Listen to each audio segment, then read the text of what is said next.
Assalamualaikum warahmatullahi wabarakatuh. Kawan-kawan sekalian, rekan-rekan, bro, seluruh saudara-saudara yang saya hormati. Pada hari yang berbahagia ini, semoga kita semuanya sehat walafiat dan sukses selalu untuk kita bersama. Amin. Kawan-kawan sekalian, ketemu kembali dengan saya, Jainul Amri.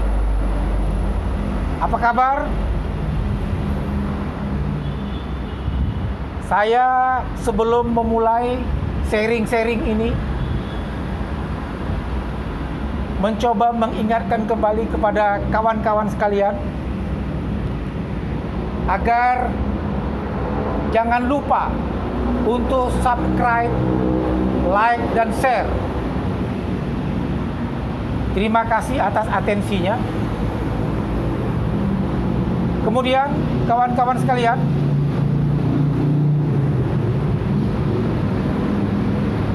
ada yang perlu saya sharingkan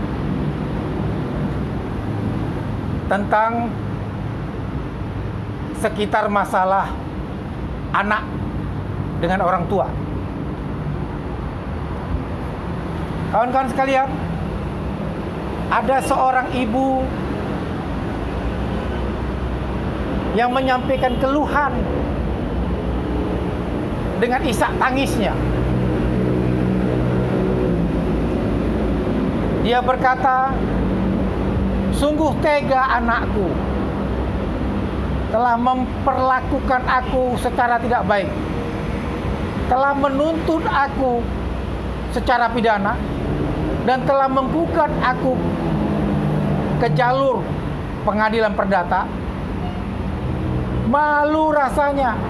Kita tanya, "Masalah apa, Bu?" "Saya dituduh oleh anak-anak saya penggelapan warisan." Itu yang pertama. Kemudian ada di sisi lain seorang ayah juga berkeluh kesah. Dengan sedih dia menyampaikan, si ayah tadi ini, tentang anaknya pula, di mana anaknya sekarang sudah terlibat kehidupan yang bebas, yang sudah tidak terkontrol lagi kehidupannya. Bahkan sekarang sudah berurusan dalam urusan pidana.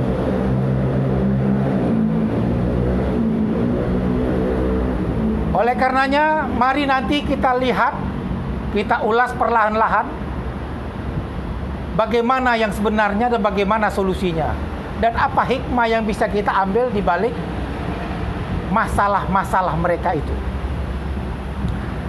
Oke, kawan-kawan sekalian, nanti kita lanjutkan pembicaraannya. Sementara begitu dulu, kita sebentar ada urusan, kita bahas kembali nanti. Oke, terima kasih. Kita ketemu lagi nanti. Assalamualaikum warahmatullahi wabarakatuh. Kawan-kawan sekalian, kita kembali lagi mengulas tentang yang dua hal tadi. Yang pertama dulu, tentang ibu yang mengeluh dengan air mata berlinang. Saudara-saudara sekalian, kami bertemu sama pihak anaknya, mediasi di luar pengadilan. Kita bincang-bincang santai dan kekeluargaan. Selanjutnya saya berkata kepada anaknya, disaksikan oleh ibu dan beberapa orang famili. Saya katakan kepada anaknya bahwa seharusnya pembagian warisan itu adalah 50% hak gonogini si ibu dikurangi dulu. Baru yang 50%, sisanya hak gonogini jatahnya si almarhum bapak itu yang menjadi warisan. Jadi warisan aset yang ditinggal dari almarhum ayah itu bukan 100% rumah yang satu, cuma hanya rumah satulah peninggalan itu. Bukan 100% itu diwariskan. Bukan. Caranya adalah rumah itu dianggap 100%, kemudian cara membaginya adalah 50% dari harga aset itu adalah milik si ibu. Bahagiannya dari harta gonogini. Yang 50% yang harusnya milik si bapak, itulah yang jadi warisan si bapak. Itulah yang jadi warisan yang harus dibagi itu. Jadi katakanlah kalau disebut itu adalah 100%, maka 50%-nya sudah si ibu, tinggal 50% lah yang dibagi menjadi warisan dari almarhum si bapak. Jadi Anda, anak-anakku sekalian, saudara-saudaraku, biar paham bahwasannya yang 50% Anda yang untuk dibicarakan. Tinggal kita hitung. Ya. Kalau harga rumah itu katakanlah harganya ada 5M, kemudian dijual, harganya 5M, maka 5M itu dibagi 2. 2,5M itu harus menjadi milik si ibu. Yang 2,5M lagi itulah warisan si ayah. Nah, berapa untuk anak laki-laki, berapa untuk anak perempuan, berapa si ibu? Karena kita beragama Islam, ada ketentuannya. Jadi, jangan kalian berpikir 100% dari harga rumah dibagi. Untuk kamu sekian, untuk adikmu perempuan sekian, untuk ibu sekian. Itu tidak bisa, itu tidak adil untuk ibumu. Dan itu juga melanggar hukum cara pembagian warisan seperti itu. Keluarkan hak ibumu dulu sebagai hak gonogininya, baru sisa 50%-nya yang jatah seharusnya jatah ayahmu, dia nggak ada, dia meninggal, itulah jadi warisan. Dan itu yang 50% itulah yang dibagi. Ibumu dapat lagi di situ sesuai dengan ketentuan faraid. Nah, kau anak laki-laki sesuai ketentuan faraid. Kau anak perempuan sesuai ketentuan faraid. Itu yang perlu diketahui. Nah, bagaimana prakteknya? Kenyataannya bagaimana? Kenyataannya dari jual rumah itu, si ibu telah pertama membeli rumah 3. 1 atas namamu anak laki-laki, 1 atas namamu anak perempuan, 1 atas nama ibu. Kamu tipe 45, anak perempuan juga tipe 45, sedangkan si ibu dia mengalah, dia tipe yang kecil 36. Ada sisanya. Ini dia nggak hitung bagian dia nih. Sisanya itu dia belikan kamu 1 mobil Brio, kamu juga anak perempuan mobil Brio. Dia tidak ada beli mobil. Kemudian apalagi dia biaya kuliah kalian berdua. Sampai kau anak laki-laki, kau kuliah ke luar negeri. Itu biaya dari situ. Kemudian kau juga anak laki-laki, pada saat kau kawin, kurang biaya minta sama makmu, dari situ juga diambil. Jadi supaya kalian tahu semua, ibu kalian itu tidak memberlakukan ketentuan sebagaimana layaknya bagi warisan. Hak gonogininya yang harus 50% dipegangnya, itu dianggapnya enggak apa. Tidak dipraktekkan.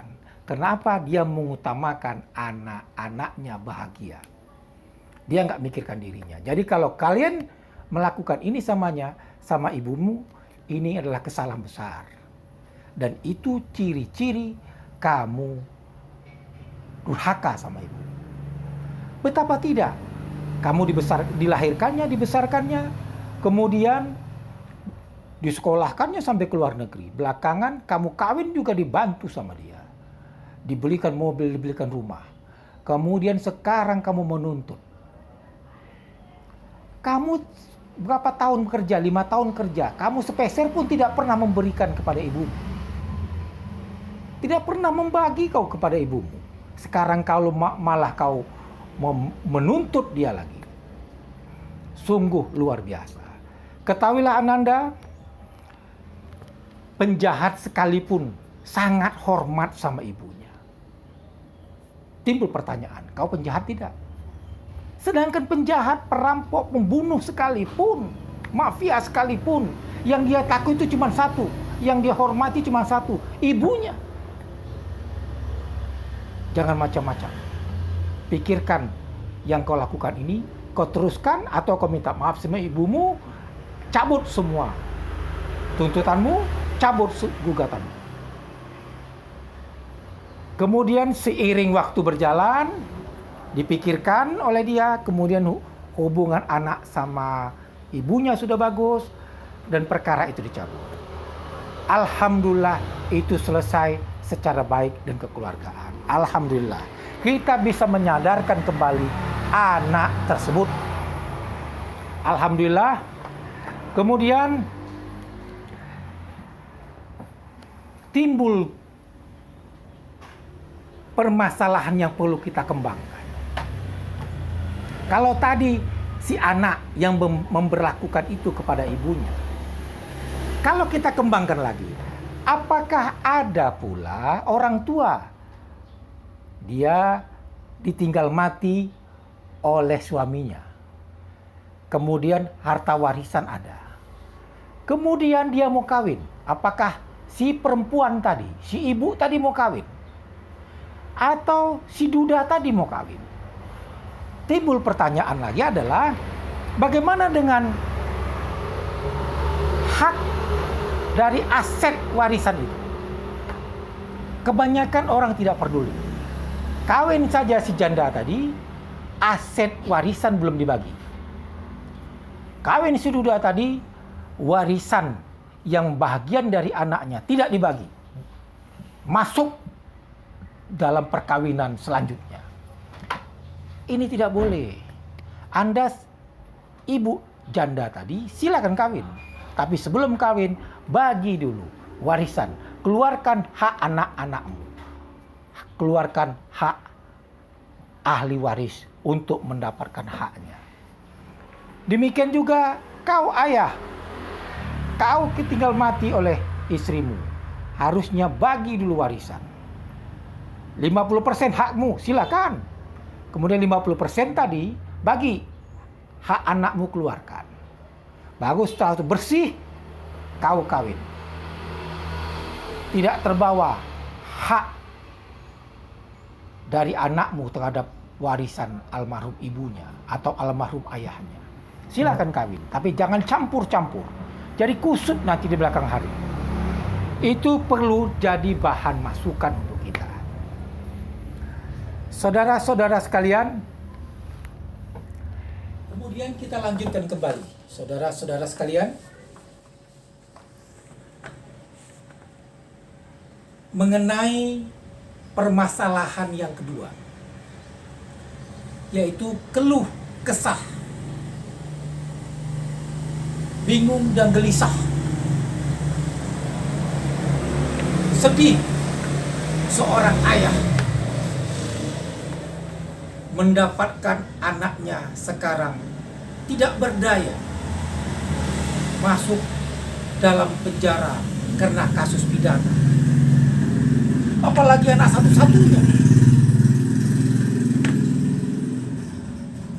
Kemudian kita bertemu, saya bertanya kepada beliau, apa masalahnya, Pak? Si ayah spontan dengan jujur berkata, ini tidak terlepas dari kesalahan saya dulu, Pak. Karena dia anak satu-satunya, saya memperlakukan anak itu dengan manja. Semua yang dibutuhkan saya upayakan maksimal untuk saya penuhi. Kemudian bila ada permasalahannya sama orang lain, saya yang mengcover. Dia begaduh sama orang lain sampai orang lain terluka, saya yang mengambil over tanggung jawab. Kemudian dia kecelakaan, mencelakakan orang, saya mengambil over tanggung jawab. Jadi terbiasa dia gitu. Dia melakukan kesalahan, saya yang mengambil over tanggung jawab. Sampai dia itu besar. Kemudian saya tidak pernah bangun mental percaya diri dan berani bertanggung jawab atas segala perbuatan yang dilakukan. Itu nggak saya bentuk. Saya ngaku salah. Karena itu saya sedih dengan cara saya mendidik anak sehingga hasilnya begini. Menanggapi itu, saya besarkan hati si ayah. Saya katakan kepada si bapak ini, Pak, tenang, belum kiamat. Anak bapak paling hukumannya yang harus dijalani 1 tahun lagi. Saya tanya berapa hukuman putusan ingkrah dari pengadilan pidana. Disebutkan ayahnya itu cuma 2 tahun, Pak. Kemudian dia sudah jalani 1 tahun.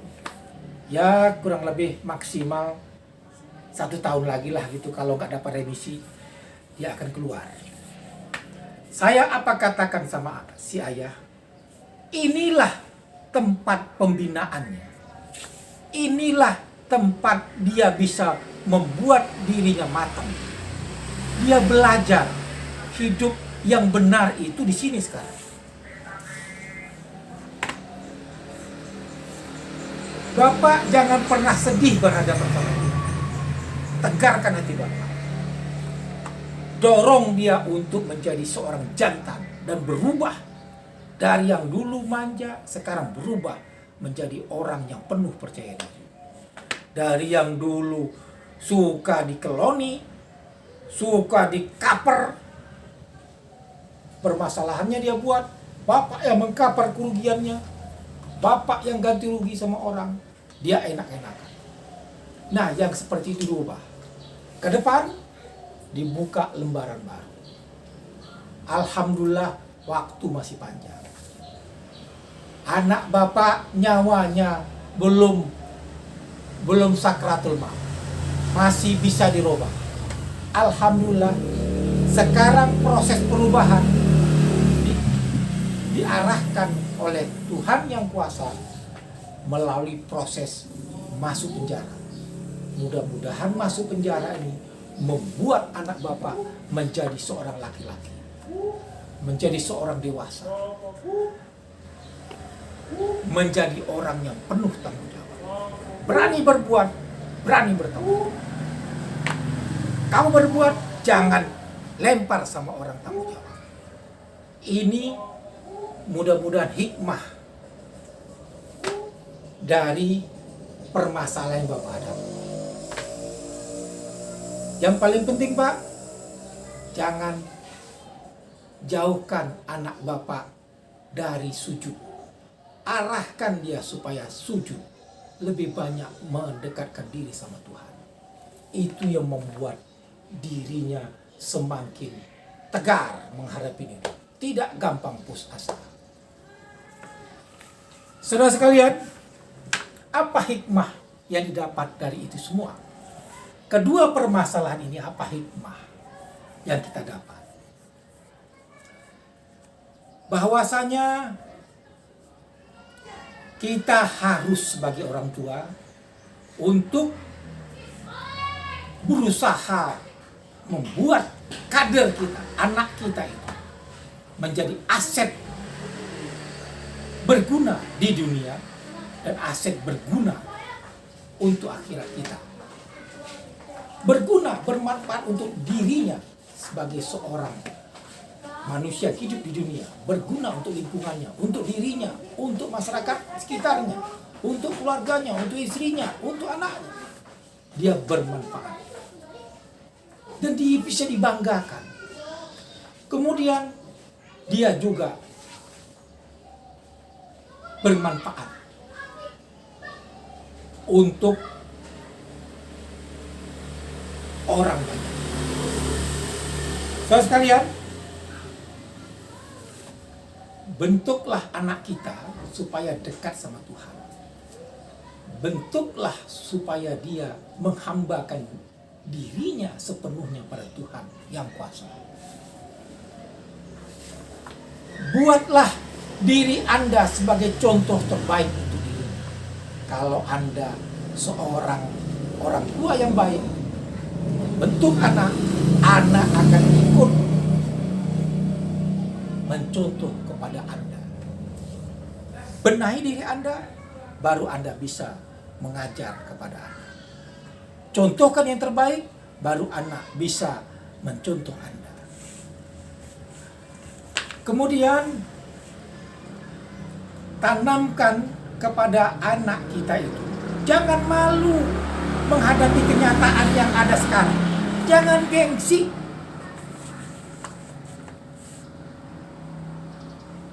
Dia harus tegar, harus punya tekad untuk bisa merubah keadaan menjadi lebih baik di kemudian hari.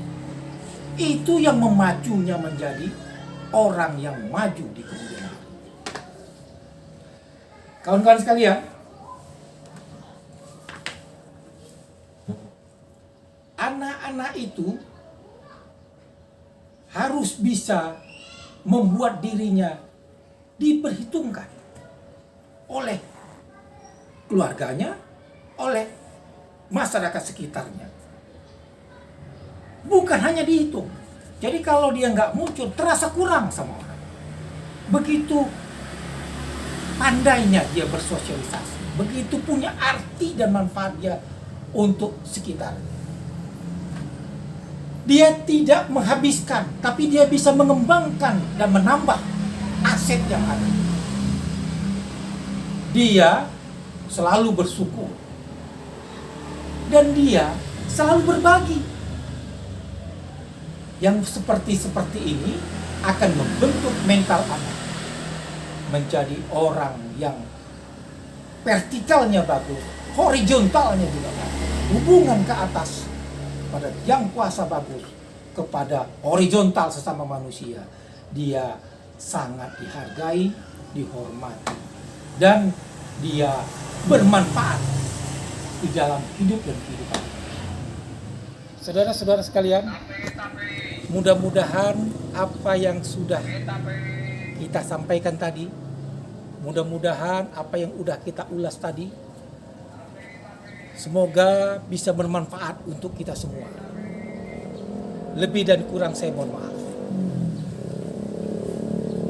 Tapi sebelum saya tutup, saya ingatkan sekali lagi supaya jangan lupa untuk subscribe, like, dan share. Atas perhatiannya saya ucapkan terima kasih. Sampai ketemu kembali. Tetap sehat, tetap semangat, sukses selalu. Amin. Wassalamualaikum warahmatullahi wabarakatuh.